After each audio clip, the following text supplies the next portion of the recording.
नमस्कार, next 9 news देख रहे हैं आप। आपके साथ मैं हूं मानसी जायसवाल। महाराष्ट्र के मुख्यमंत्री एकनाथ शिंदे के अयोध्या दौरे से लौटते ही राज्य में एक नई सियासी जंग शुरू हो गई है। जब तक एकनाथ शिंदे अयोध्या दौरे पर थे तब तक उन पर राज्य के किसानों को मझधार में छोड़कर जाने का आरोप लगाया जा रहा था। अब शिंदे के ही मंत्री ने उनकी मुसीबत बढ़ा दी है। आलम यह है कि उद्धव ठाकरे ने सीएम से इस्तीफा तक मांग लिया है। दरअसल चंद्रकांत पाटिल ने एक इंटरव्यू में कहा था कि अयोध्या की बाबरी मस्जिद विध्वंस में शिवसेना के लोग नहीं थे, बल्कि मस्जिद ढहाने का काम दुर्गा वाहिनी, बजरंग दल और वीएचपी के लोगों ने किया था। अब इस मुद्दे पर एकनाथ शिंदे को निशाना बनाया जा रहा है।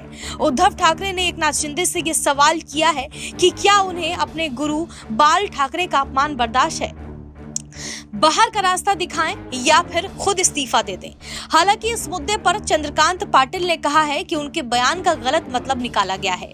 बाला साहब के लिए मेरे मन में हमेशा श्रद्धा थी और रहेगी। उद्धव ठाकरे ने कहा कि मैं तो मानता हूं कि ये बीजेपी की चाल है। ये बयान जानबूझ कर दिया गया है।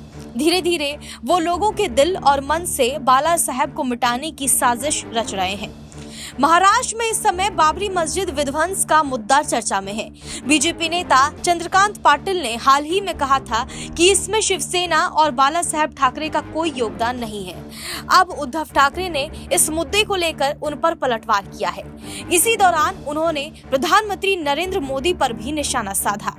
ठाकरे ने कहा कि जब बाबरी गिरी तब प्रधानमंत्री का नाम कहीं नहीं आया था।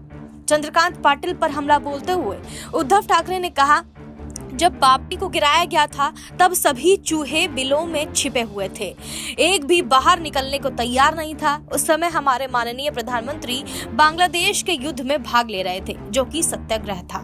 लेकिन जब बाबरी आंदोलन हुआ तब शायद वो हिमालय में रहे हों, लेकिन तब उनका नाम कहीं नहीं आया।